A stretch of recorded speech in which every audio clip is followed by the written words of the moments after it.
Hello, this is Dr. J back with some more Let's Play Class of Heroes 2G Remaster Edition. Last time, we completed another quest. We liberated Ranslate, and I don't think we ran into any Ranslate characters, no faculty or students. So I'm starting to think we're only going to be encountering characters from Particus here in the other world, but we shall see. There's just one quest left for the time being, and that is the assault on Yam House. And I believe what we have to do is go back to Holdea and take a different branching path from there.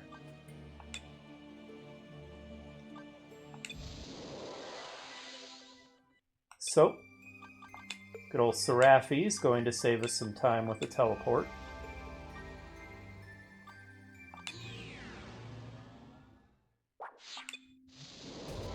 And now from here, we will go to, I think, Flake instead of Howler. Pretty sure.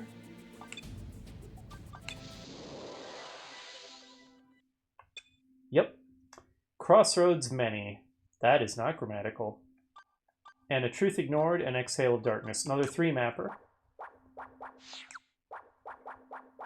So exploring this path will probably take the whole episode. Well, I've been doing one path per episode anyway, but with 3 maps, it'll probably be a nice meaty episode, rather than another half-hour one, like the 2 mappers end up being.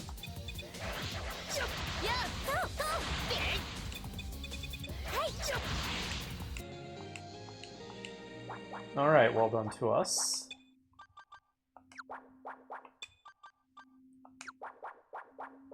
Oh, I should turn on the lights.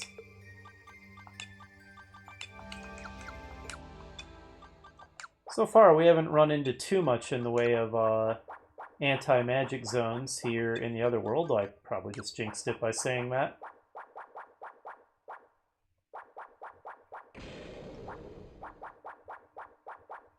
Is it just me, or is the light icon like bugged? Because I don't think it's supposed to be obscured by the label that says Flake Pass. Pretty sure it's not supposed to look like that. We got teleported.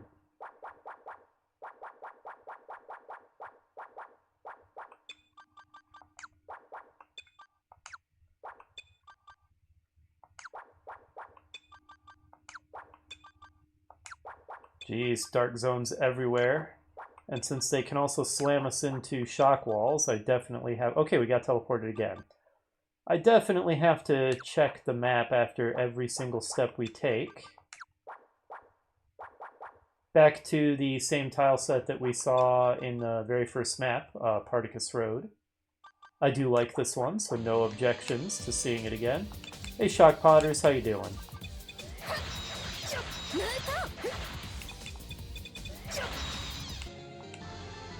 Well, for Seraphi, gain Wisdom, which is great. Hit points 24 is great. We shall save. That is a good level.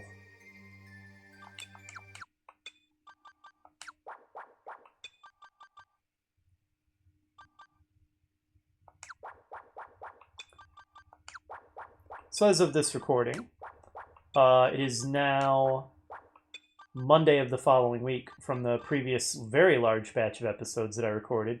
Honestly, I think episode 10 onwards, just about, I recorded the previous week as one of the main activities I've been doing on my vacation.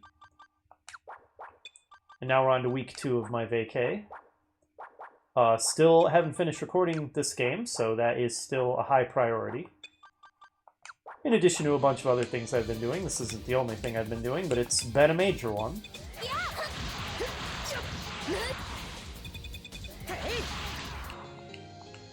The company I'm hoping will hire me was supposed to get back to me with the date of the next interview by today. They have not done so. I'm not particularly worried about that. They've been pretty slow in general, so I don't think there's anything at all to be alarmed about by the fact that they didn't get back to me yet, even though they thought they were going to today. Just because, like I said, they have been moving slow the whole time. So it was not at all surprising to me. that they are not getting back to me as quickly as they thought they would. And they seem really excited to hire me.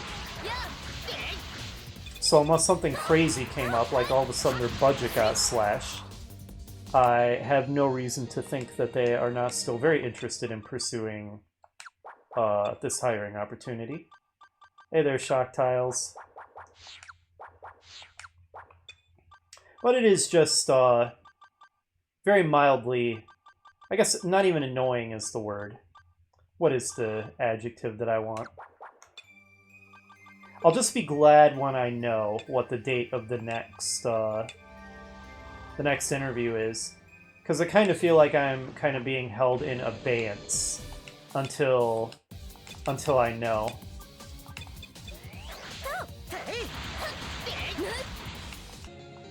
And I am the kind of person who likes to have dates get set and know when things are going to happen and have a schedule. And it is a source of mild tension or anxiety for me when there's an important thing that is going to happen and I don't yet know when it's going to happen. Only mild, mind you. Only mild tension and anxiety, nothing severe. But I, regardless, will be glad once that is set. I think I already mentioned, as for the further interviews themselves, I'm actually not even particularly nervous about them. After the first one went so well, I don't really have much reason to doubt that things will continue to go well at this point. Another major thing I've been doing on my vacation is just selling lots of stuff that I'm now at the point where I would just kind of rather have the money than the stuff. So for example, some old collectible games that sell for a decent amount of money. Some old role-playing books that, like, it's not like I hate them now, but I just don't really care about them all that much anymore, and I'd kind of just rather have the money than some of the books. I'm only talking about certain particular books. Actually, the vast majority of my collection of tabletop RPG books, which is quite substantial, I still do want to hold on to. But there's just a subset that I was interested in getting rid of for money. And also to just clear some shelf space. One thing that drives me nuts is hoarding. Or even more mild forms that aren't full-on hoarding, but just where people get way more stuff than they have room for, and it starts cluttering up their house or their garage, or they even rent storage space for it. That is a thing I want to avoid at all costs, and keep my amount of stuff reasonable, and not just have a lot of clutter of things I don't even care about. So combine all those motivations. They're books that, again, I don't hate them anymore or anything, but I'm just no longer that interested in them. They're worth, you know, not a huge amount of money, but enough, not nothing. Enough that it's worth selling them. And it frees up some shelf space, and, you know, combine all those things, and so I decided to sell a bunch of books too, in addition to some old collectible games. And so another major thing that I've been doing on my vacation is sort of selling things both on eBay and to one of my friends who wanted to buy some of those games, and to sort of a book reseller. So setting all of that up, and then once people buy them, getting them packaged up properly and then mailed out, which is a sort of non-trivial amount of effort to do well. I have gotten good reviews so far, so that's great. I haven't gotten a lot of reviews, but the reviews I've gotten have been quite glowing. One person even specifically called out that I did a really good job packaging it, and that the item was in even better condition than I described, and that is the kind of review you want to get. So that's great. And making some extra money on vacation is also great. And aside from that, just quite a bit of hanging out with friends and family, which is always fun. because I like my family. I am lucky enough to have nuclear family members, meaning my parents and my siblings. And I guess also some extended family members, my brother's children, my older brother's children, who I enjoy spending time with and like to hang out with. And I know that not everybody is so lucky. Some people do not really like their own family, and that is unfortunate. But I am blessed that I do, and so I like to spend time with them and with my friends when I'm on vacation, and just whenever I have other free time too. So that, recording this game, selling stuff, and the whole trying to get hired by this company are sort of the things I've been doing so far. And we finally hit an anti-magic zone. Knew I jinxed it when I said that. We hadn't encountered much of them so far. I do want to get around to working on some of my creative projects this vacation as well, because there's just about nothing that I find more fulfilling than working on creative projects. It's basically my raison d'etre. So it's definitely a thing I want to get to.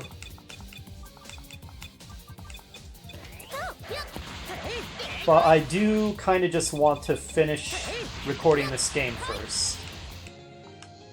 Just so that I am dividing my attention a little bit less between not quite so many things. Oops, backtracked.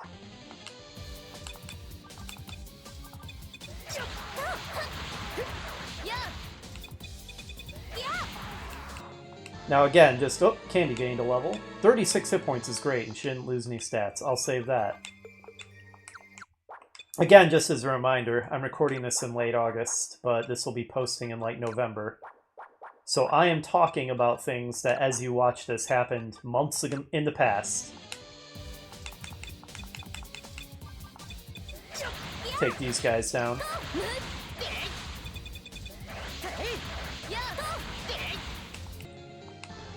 And Wheeler gained a level. Hey, he gained Agi and got a ton of hit points. Aisha gained a level, gained Vite, and got a ton of hit points. These are amazing level ups. I'm very pleased. I'm saving that too. Man, Aisha has mostly gotten good hit points for quite a long time now. It's relatively rare that she gets single-digit hit point rolls these days. So proud of her. Look at that, over 400 hit points. Who ever would have known that she would someday reach this lofty level? But anyway, it's relevant to bring up that, that I'm talking about stuff that, as you watch this, will have already happened in the past, because I'm going to discuss a little bit of my other game recording plans, which by the time you watch this, you'll probably all... Whoa, these guys hit hard. Hang on. We actually need to focus a little bit, I think. Let's put up an impenetrable wall. Wow, they hit hard. Look at all that damage they did to Candy. That's a little crazy, actually.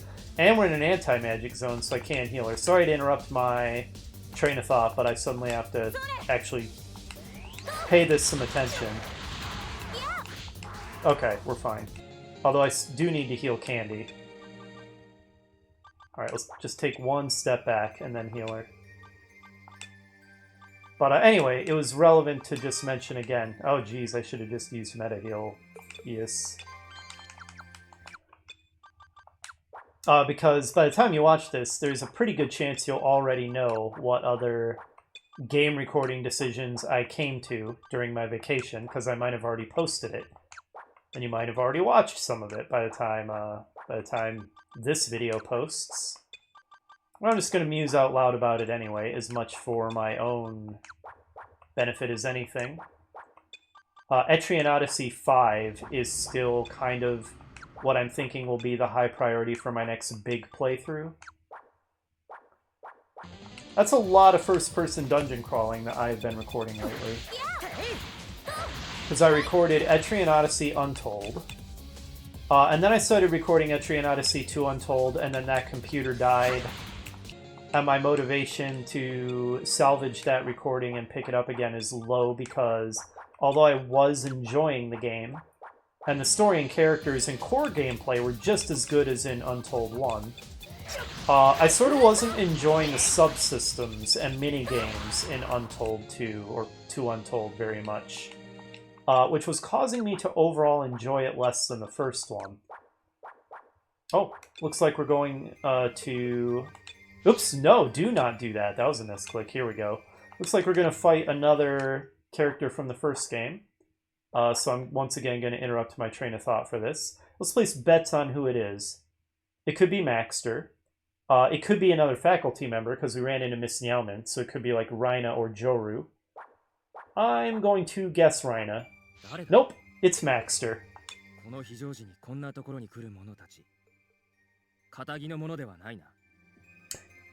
That voice is about right. Yeah, I don't have any problems with that voice. That pretty much sounds like Maxter. Just like everybody else, he is jumping to some conclusions and not giving us a chance to explain.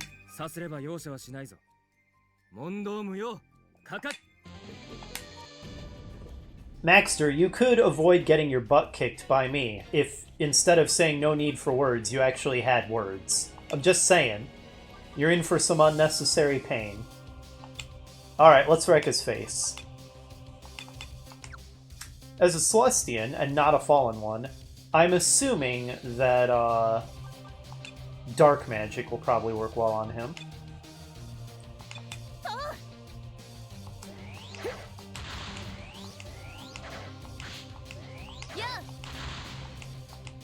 Alright, we silenced him too. I'm guessing he's not going to survive the round.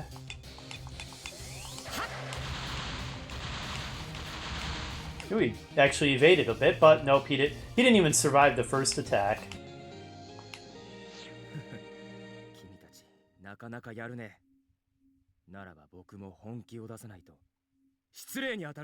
Oh, do you actually have another form?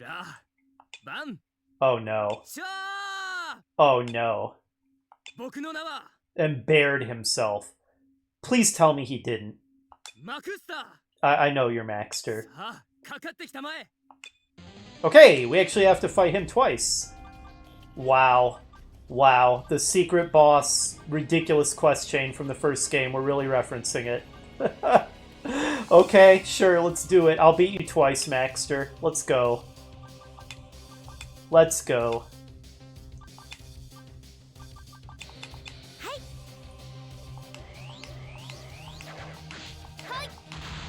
That was a secret boss in all caps. So far, this is going exactly like the first fight.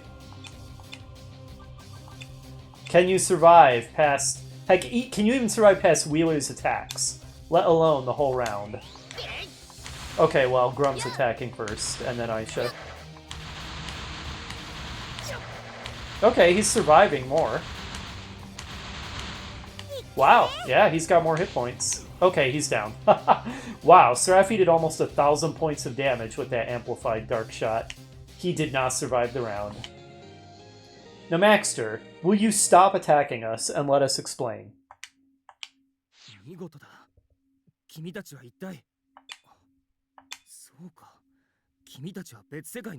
We could have just explained that without you attacking us.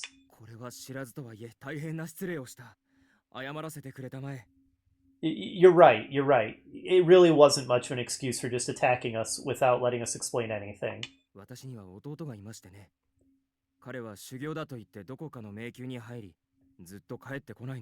Right, yeah, so that's talk. We already saw him, and he said he was going to leave the labyrinth.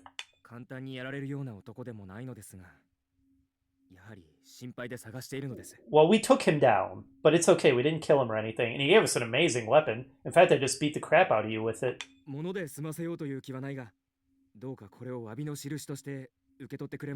I'll accept this apology. Oh, I don't think anyone in my party can use that. Did he say he was going back to Particus?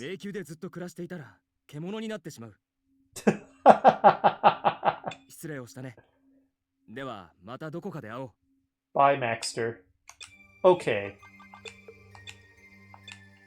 Yeah, I don't think anybody can use the guillotine axe, because I looked into it before. Because I got a synthesis item I could use to create it, but I decided not to because no one could use it. Oops. Dang it. Yeah, it's only usable by novices and whatever that crossed axe icon is, which is not any of my character classes. So thanks for the thought, Maxter, but yeah, we can't actually use that. Okay, once again continuing with my thought that I'll finish eventually. Right, I'm thinking out loud about what my next recording plans are going to be, even though by the time you watch this, you probably already know. And right, I was talking about how overall I was not enjoying Etrian Odyssey 2 Untold as much as the first one because I just didn't like the mini games very much and the subsystems.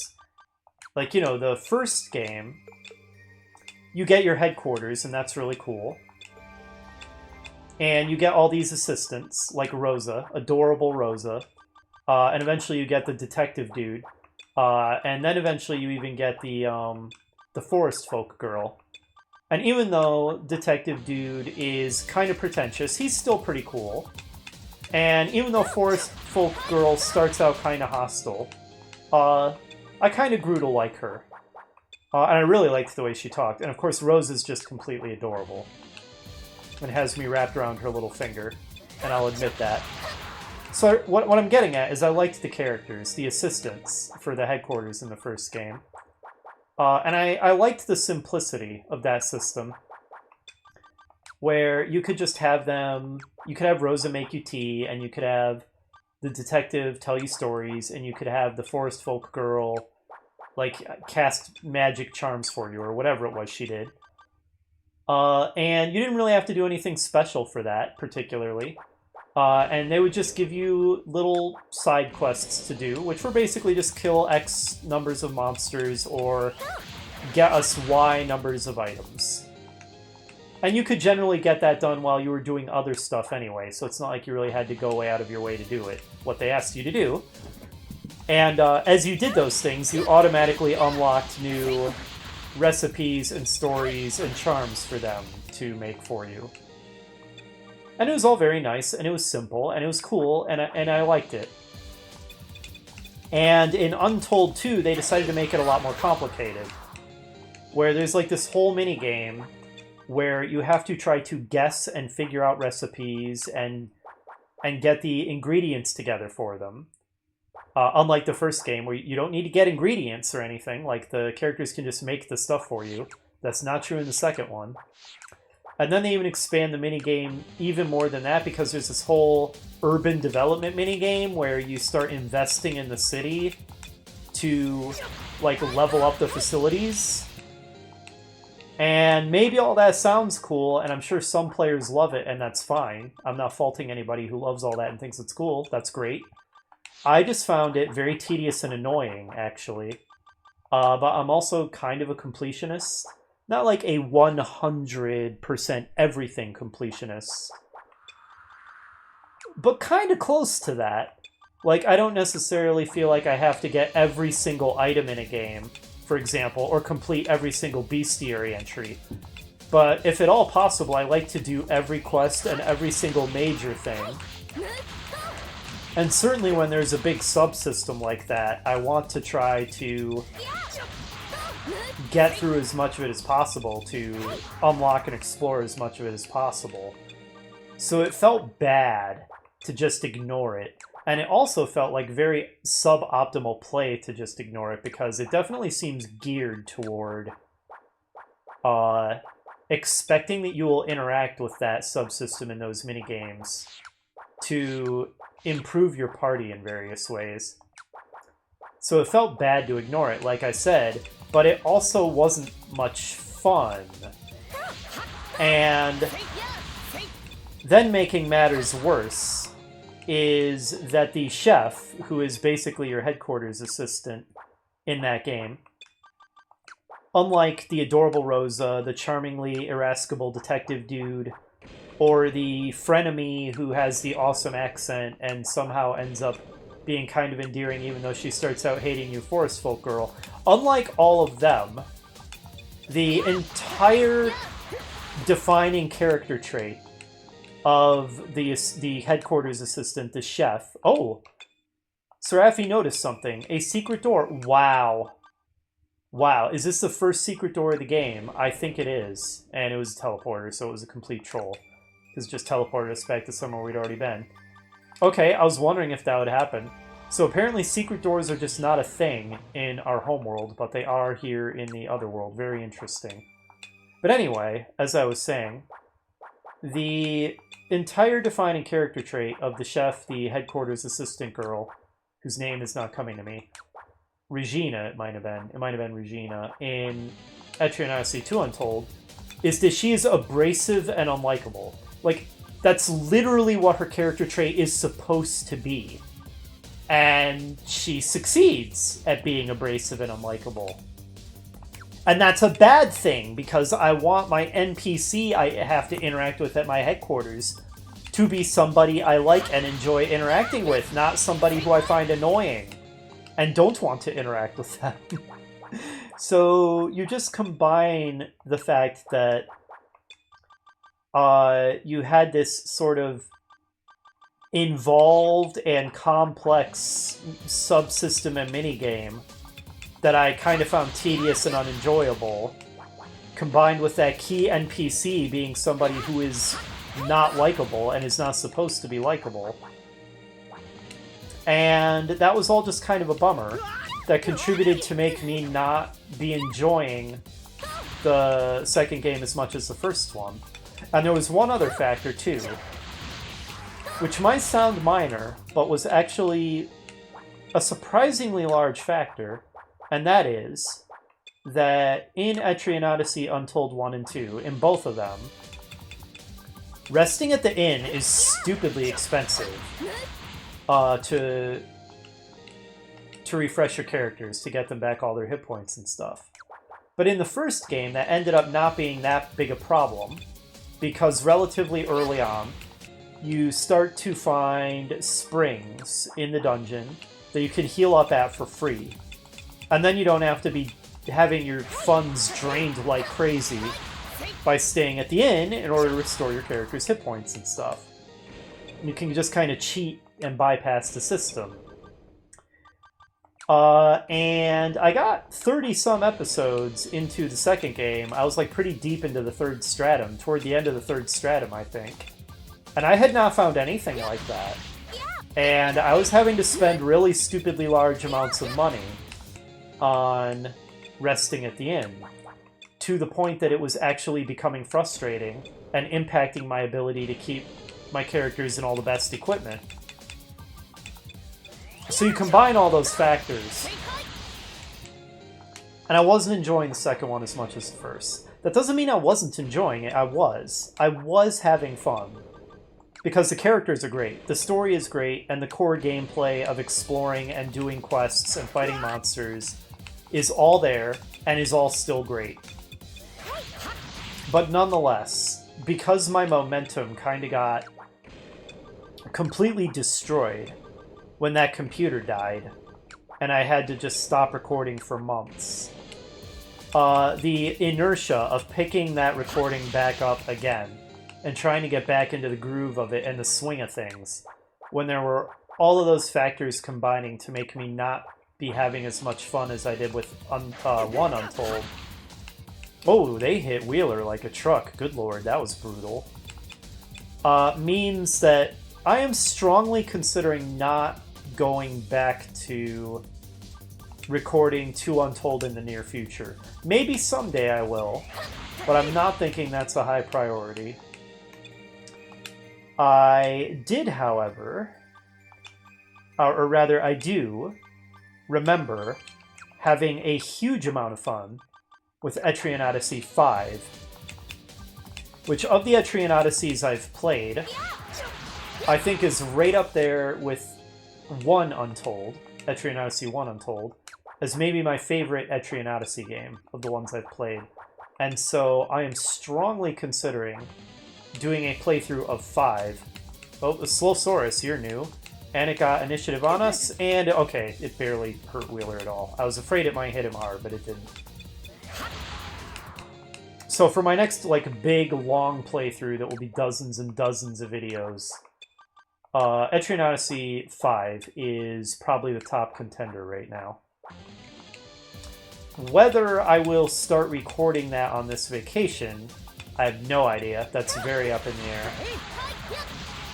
It will but depend on if I get deeply involved working on creative projects instead.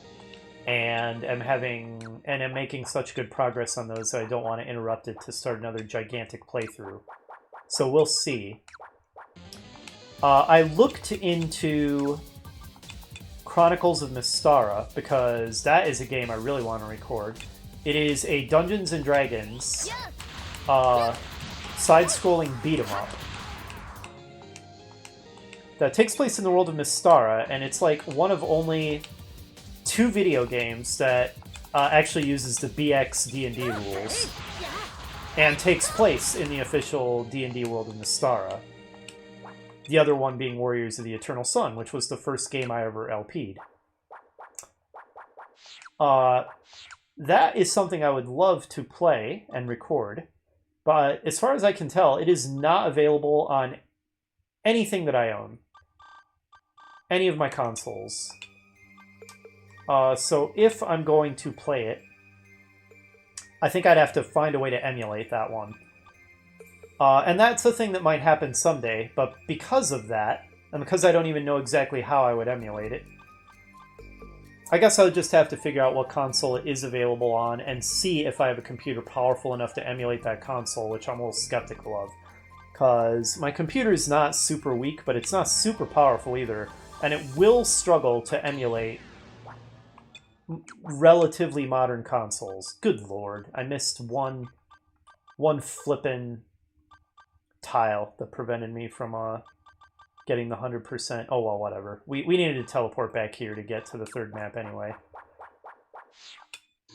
So Chronicles of Mystara is kind of all out of the running as something that I'm going to LP in the near future.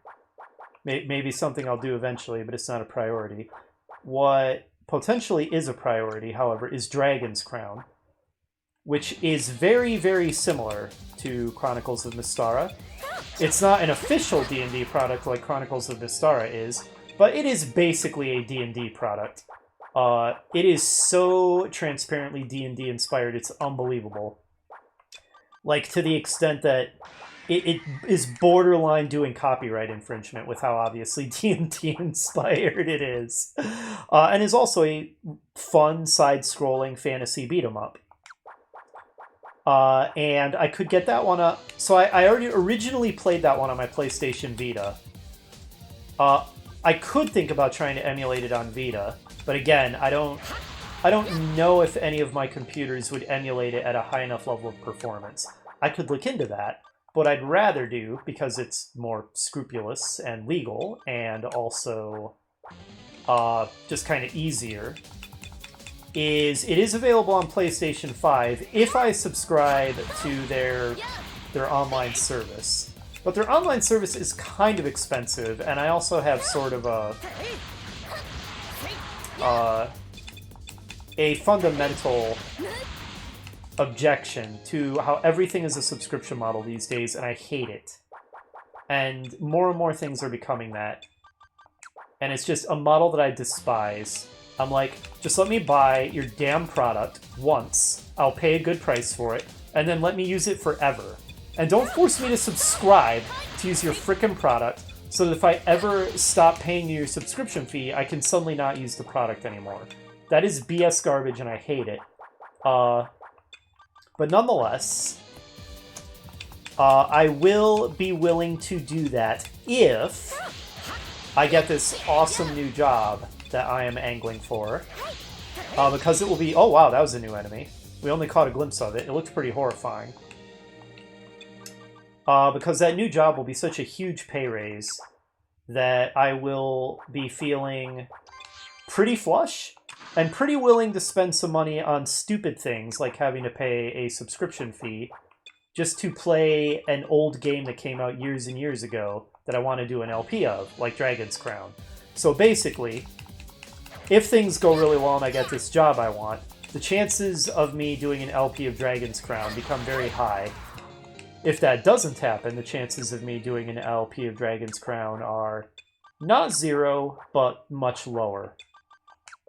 And so, depending on how things go, Dragon's Crown might actually be my next LP that I record. Because that one should not take... Oh, did we get finished equipment? Night Greaves.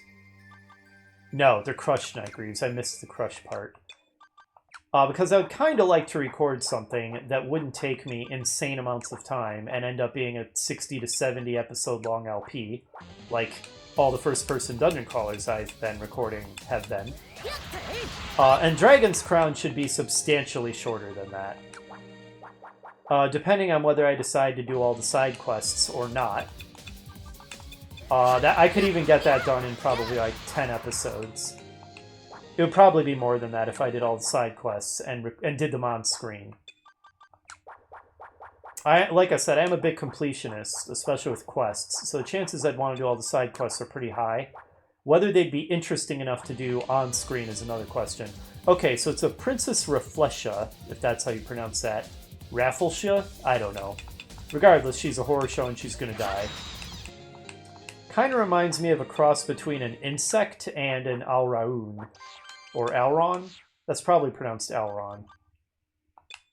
Looks like we're near the exit, but of course we're gonna explore 100% of this map. So yeah. Having said all that, and I guess I was very long-winded and used way more words than necessary, but Dragon's Crown will be the next LP if I get my nice new job and feel flush and willing to spend money on stupid things like subscription fees. And then after that, I'm probably going to start on Etrian Odyssey 5. Wow, Sherry nearly died. And otherwise, if things don't go the way I'm hoping, and I don't get the nice new job, I might just go straight to Etrian Odyssey 5 next. Are kind of my next recording plans for after Class of Heroes 2, assuming that nothing comes up in the meantime to make me change those plans. Let's do an experiment. Actually, I'm pretty confident that that this is cheaper than casting heal on her over and over. I think she has enough hit points for that to be the case. Yeah, 700 something, definitely. I guess another note about Etrian Odyssey 5, as long as I'm just babbling about other playthroughs while I record this episode. I didn't completely clear that game. I came very, very close. I got to the 5th stratum. About midway through the 5th stratum, I think. So pretty close to the normal end of the game. Excuse me. I didn't get stuck there or anything. But I stopped playing there because I'm pretty sure at the time I was still getting my PhD. And it wasn't uncommon that I would kind of start playing games and then stop them before I finished, as how busy I was with PhD studies and working at the same time would kind of really fluctuate and go up and down.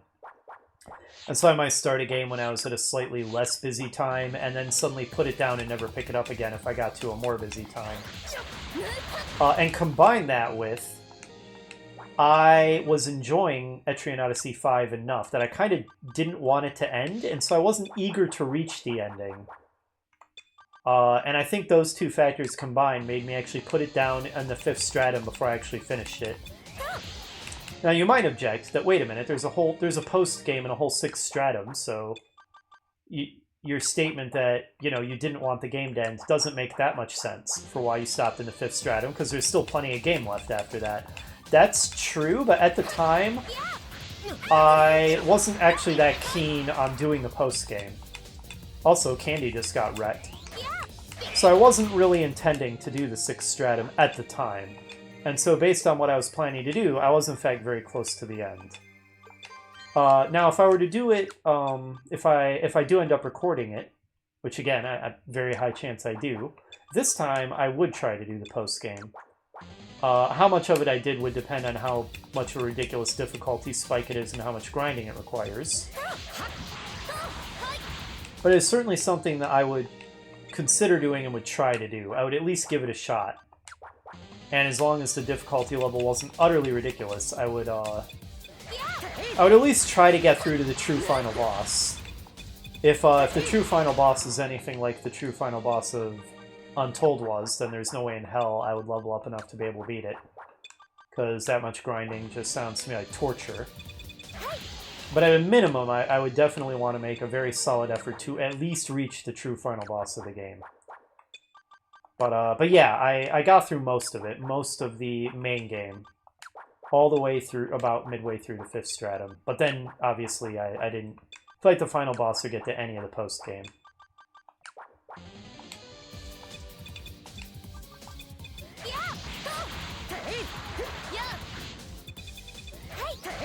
I feel like most of this episode... Oh, Grum gained a level. Great hit points, and did it say he gained new magic?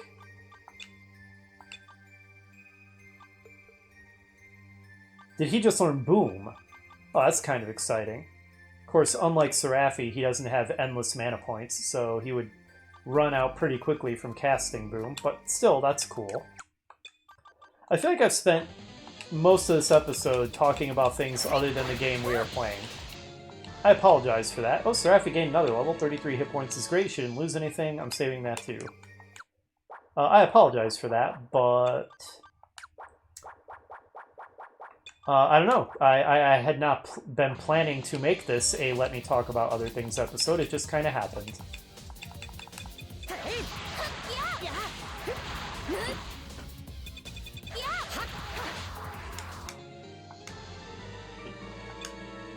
Sure, I gained a level, gained strength, lost luck, 31 hit points. Pretty good level. Save-worthy? I think so. But honestly, we've explored enough of these dungeons at this point. Sometimes there's really nothing new for me to say as we just go around, you know, uncovering things, exploring, fighting enemies. So sometimes it's just easier to talk about other stuff. None of that should not be construed as me stating that I'm getting tired of this, because I am not. I am still enjoying it. It's just after a while, it kind of reaches the point where you're like, man, what else can I say about this? And when actual interesting things came up, like us fighting Maxter, I turned my attention back to the game again and actually started commenting on what's going on. So, you know, in my defense. Well, we're almost done here, so I think we're getting close to the end of the episode. It has been a meaty one, as I expected.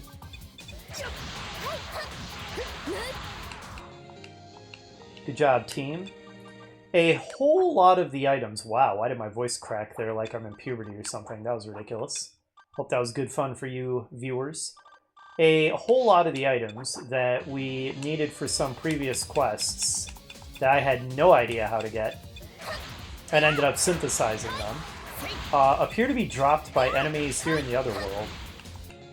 So apparently if I had not looked up how to synthesize them and done it that way, even if I had just given up on those quests and proceeded with the story, I would have been able to get the items I needed, apparently just by, you know, going through the story and fighting the enemies as we went through the dungeons, so there's that.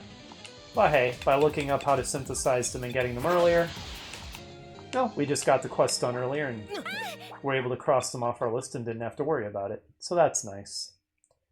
Let's see. Unless I missed a secret... Aha! This is what I missed over here. Do I want to teleport? Why not? Oh, wow. Seraphi has 1,000 mana points now. That's so ridiculous.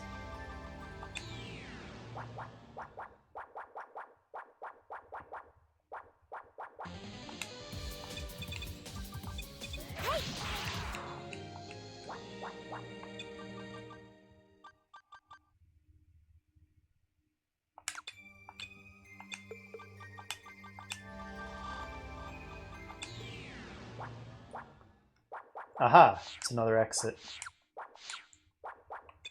By another exit, I mean it is the only exit to, from Flake Pass to presumably Yam House. Alright, let's go ahead and make a save. And did I 100% it? Yeah, there's the star of 100%edness. And through we go. Well, and you know what? I'm going to cliffhanger you. We're going to start on this cutscene in the next episode. I'll see you then. Oh, what a dirty trick. Dirty trick. Boo. Dislike button.